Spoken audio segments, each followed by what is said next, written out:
Fundo imobiliário XPLG11, será que vale a pena? Nesse vídeo vamos fazer uma análise completa aqui do fundo imobiliário. Vamos olhar a carteira dele, vamos olhar como que está a estrutura, vamos fazer um preço teto em base com o que a gente tem no mercado hoje, qual que é o preço teto ali do XPLG11. Antes da gente começar o vídeo, vale lembrar que esse vídeo não se trata de nenhum tipo de recomendação de compra ou de venda. É uma análise que eu faço aqui, que eu estou trazendo para ajudar vocês. Aí vocês precisam fazer a sua análise aí e ver o que você acha coerente, você precisa estudar antes de investir o seu dinheiro. Mas aqui a análise completa do mais básico ao mais avançado no fundo imobiliário XPLG11. Será que ele entregou um bom retorno? Vamos trazer no final também um gráfico comparativo, comparando o histórico de rentabilidade do XPLG11, comparando ali com o CDI, com a inflação, com o IMAB, para a gente ver ali qual que foi o retorno dele no longo prazo, também com o IBOV, que é o nosso principal índice da nossa Bolsa Brasileira, para a gente ver de fato como que foi a entrega ali do XPLG11. Então, vem comigo no conteúdo. Bom, aqui temos algumas informações importantes, vamos usar aqui o Status Invest, tá? Primeira informação importante é o código, né, o XPLG11, ele está com um valor atual de R$ 110,51, um yield, um dividend yield nos últimos 12 meses de 8,30%, o que representou em reais 9,18 reais a cada cota que você tinha.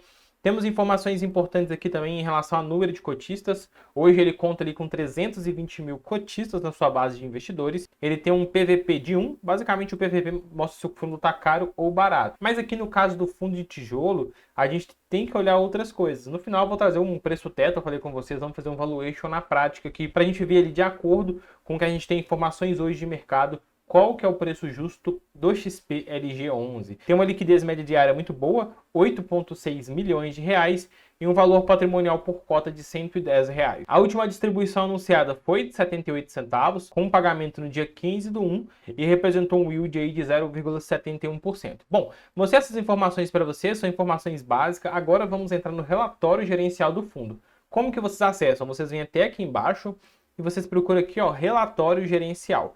Você vai clicar em abrir, eu não vou clicar porque eu já abri o meu já está aqui. E antes da gente começar a análise, você precisa entender que é muito importante você como investidor, se você quiser ser um investidor fora da curva, você precisa buscar informações, vai precisar ler relatório, entender. Pô, Jonas, eu não sei, eu não tenho tempo, enfim. Você precisa pensar o que faz sentido para você, porque às vezes você não tem tempo, às vezes você precisa ali pensar se de fato faz sentido você investir nesse atual momento, ou se não é melhor você contratar um profissional que vai te ajudar nesse caso. Inclusive, se você precisa de ajuda de um profissional de mercado, eu sou consultor de investimento da consultoria da Portfel, que é do Grupo Primo, do Primo Rico e do Bruno Perini. Então, se você tem dificuldade, quer ajuda de um profissional de mercado, uma equipe ali que estuda vários ativos, várias opções de investimentos, que vai montar uma carteira estruturada e vai te ajudar a montar essa carteira e acompanhar essa carteira durante sua vida toda, né, para você aposentar, enfim, conseguir alcançar os seus objetivos, me chama aí pra gente trocar uma ideia. O link tá no primeiro comentário fixado. Eu tenho certeza que vai te ajudar bastante.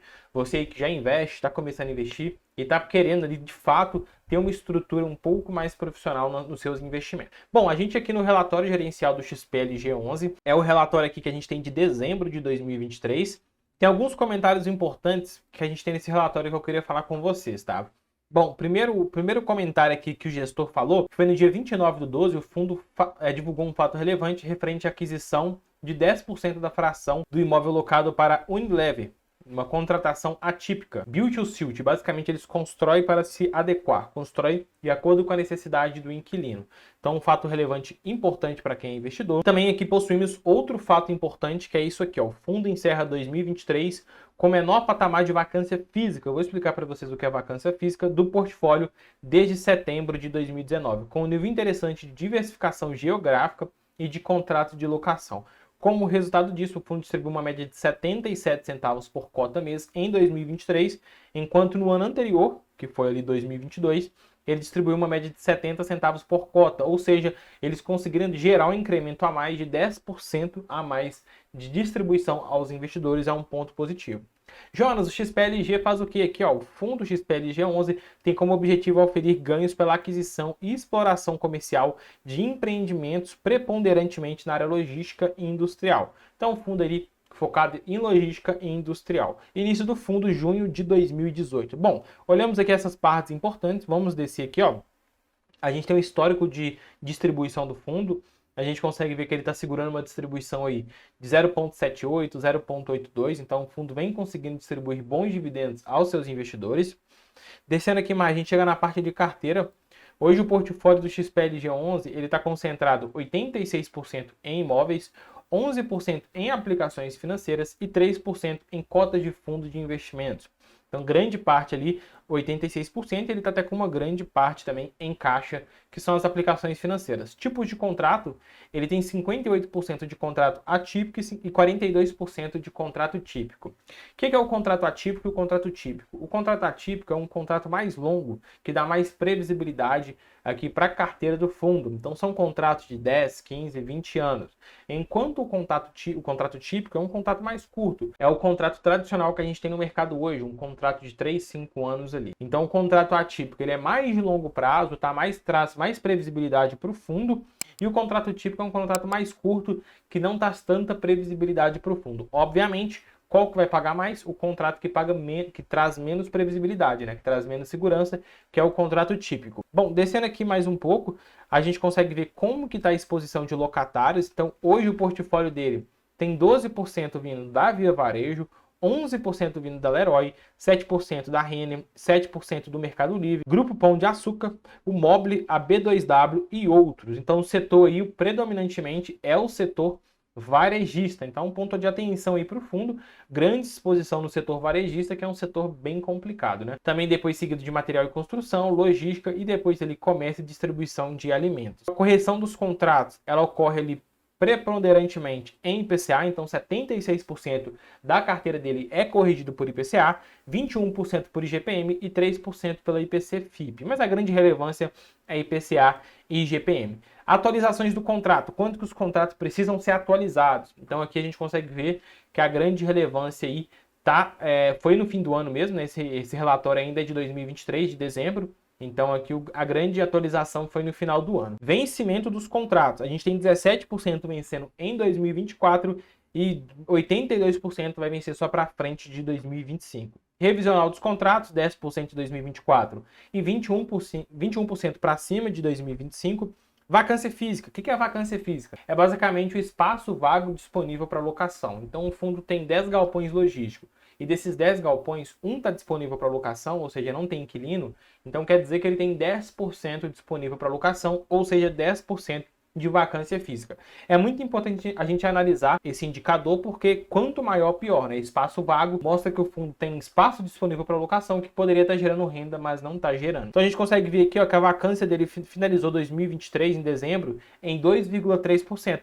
Ou seja, uma vacância muito baixa, é o menor número do fundo em 2023, então um ponto muito positivo. Aqui a gente consegue ver a diversificação da carteira, então a gente consegue ver que ele está exposto aí no Brasil, grande relevância em São Paulo, acompanhada ali de Pernambuco, Rio de Janeiro, depois é Minas Gerais, Santa Catarina e Rio Grande do Sul. Então a gente consegue ver os ativos aqui, ó, ele tem um total de 3, 5, 10, 15 ativos na sua carteira e tem um construindo. Então são grandes ativos aí, ó, espalhados pelo Brasil. Aqui a gente consegue ver os contratos. Olha que legal a gente conseguir ver esses contratos. Olha como que o contrato atípico é um contrato bem longo. Esse contrato com a Leroy Merlin, a gente consegue ver que representa 11% na carteira dele. É um contrato atípico, é um contrato que tem vencimento que vai se encerrar em 1/3 de 2036, então 12 anos de contrato. Então é um contrato atípico, traz muita previsibilidade. Se a Leroy quiser sair desse imóvel, a multa é todo o saldo remanescente do contrato, ou seja, de hoje até 2036. Por isso que traz muita previsibilidade. Olha esse contrato aqui, ó. A gente consegue ver um outro contrato, que é um contrato típico, né? Com a Mobile. É um contrato típico e é um contrato que vai vencer aí, ó, em 2028. Então só tem 4 anos de contrato. Você consegue ver isso aqui, todos os contratos que tem dentro da carteira do fundo. E a gente jogando aqui a rentabilidade do XPLG11 desde o seu começo, que ele começou ali de 7/6 de 2018, a data mais antiga que a gente tem, até o dia 15/1 de 2024, o fundo entregou um retorno aí de 80,94%. Ou seja, uma rentabilidade boa. Mas como que a gente consegue mensurar se foi boa? Vamos comparar com o IFIX, que é o principal índice dos fundos imobiliários. Vamos comparar aqui, ó. De fato, ele entregou um retorno superior ao IFIX. Então você pode ver que o IFIX rendeu nesse período 54% e o XPLG11 quase 81%. Bom, a gente pode fazer aqui também, colocar o IBOV. Vamos ver como que ele rendeu frente ao IBOV. Ele rendeu mais do que o IBOVESPA ou menos? Então a gente consegue ver que os dois ali, ó, estão brigando, né? Bem próximo, então vamos dizer que os dois praticamente rendeu a mesma coisa nesse mesmo período. Claro que o Ibov não é o melhor indicador para a bolsa, né? Então vamos colocar o IDIV aí, que é um indicador melhorzinho que traz as empresas que pagam mais dividendos. Então, de fato, a gente vê que o IDIV rendeu mais do que o XPLG11. O IDIV no período foi 134% contra 81% do XPLG11. Bom, a gente pode colocar renda fixa, a gente está falando de longo prazo, então uma renda fixa aí, um fundo de investimento, ou uma renda fixa, ou uma LC e LCA, que no período ia render 115%. Vamos colocar aqui, que é longo prazo, dá para a gente conseguir isso aí em fundos de investimentos, que faz estratégias interessantes. Também a gente consegue ali em alguns CDBs, algumas operações ali, tá? A gente vê que de fato o CDB ficou bem para trás, né? Um 115% de CDI nesse prazo aqui, ficou 60%. O XPLG11 ficou 81%. Vamos colocar um outro indicador que eu gosto bastante aqui, é o IMAB5, que é basicamente títulos públicos com vencimento ali médio em 5 anos. É um indicador interessante para a gente olhar o histórico também no longo prazo. O CDI não é a melhor opção. Então a gente consegue ver que, de fato, o IMAB5 ele rendeu mais do que o IFIX, ele rendeu mais do que o CDI, e ele quase chegou no XPLG11. Olha que isso aqui é uma renda fixa, né? Ele rendeu 72% no período, enquanto o XPLG11, 81%, e o DIV, 134%. Ainda assim, é um prazo curto, né, para a gente comparar. A gente comparar históricos, assim, de longo prazo, não dá para pegar muito base, né, porque a gente só tem 6 anos aqui, nem 6 anos de histórico. E o fundo entregou uma boa rentabilidade, mas não tão, assim, surpreendente, né? Com uma boa volatilidade, você pode ver aqui, ó, na pandemia, o fundo caiu bastante aqui, então o fundo entrega muito mais volatilidade e nem tanto retorno a mais do que comparado com o IMAB5, mas ainda assim não deixa de ser um bom investimento, tá? Não estou falando que é ruim ou bom, só estou trazendo dados históricos. E para a gente finalizar, vamos trazer aqui, ó, um valuation do fundo imobiliário, vamos fazer um preço teto do XPLG11 na prática. Primeiro, pegamos informações da NTNB, então a gente coloca aqui, ó, o site do Tesouro e vamos buscar informações da NTNB 2035. Ela está aqui 5,56. A gente vem aqui e coloca 5,56. Spread, isso aqui é basicamente quão arriscado o fundo é. Por quê? Eu poderia muito bem investir no título público, no IPCA, que seria meio que o IMAB ali, que é a média de fundos com vencimento em até 5 anos. Com NTNB, com Tesouro IPCA+, com vencimento em até 5 anos. Mas para mim deixar de investir no título de renda fixa e investir numa renda variável, eu preciso ter um spread a mais, um ganho superior, certo? Então, com isso, aqui no caso, vai muito do risco do fundo. O spread vai de 2% a 4%, sendo 2% muito seguro e 4% muito arriscado. Bom, vamos pôr 3% aqui, porque o fundo ele é bem seguro, é redondinho, mas tem muita exposição no varejo. Então, a gente coloca 3%. Rendimento mesmo, a gente pode pegar a projeção para os próximos 12 meses, ou o que ele pagou no último mês ali, se a gente acha que é sustentável, a gente mantém. Eu acredito que ele vai conseguir manter isso aqui, tá? Se ele aumentar, aí no caso vai ser surpresa. Então é melhor a gente colocar uma média conservadora do que colocar algo surpreendente, o fundo não entregar e a gente fazer aqui cálculos que não vai de acordo com a rentabilidade. Então aqui 0,78. A gente vai e coloca 0,78. A gente chega aqui numa faixa de preço, um preço justo de R$ 109,35. O fundo aí hoje está sendo negociado a R$ 110,51, ou seja, não está negociado com grandes vantagens, então o fundo aí provavelmente está negociando próximo ao seu preço justo. Vale lembrar que não é nenhum tipo de recomendação, é uma análise aqui minha que eu estou fazendo para você. Se você gostou do vídeo, não esquece de deixar o like, se inscrever no meu canal e tamo junto, te vejo no próximo vídeo.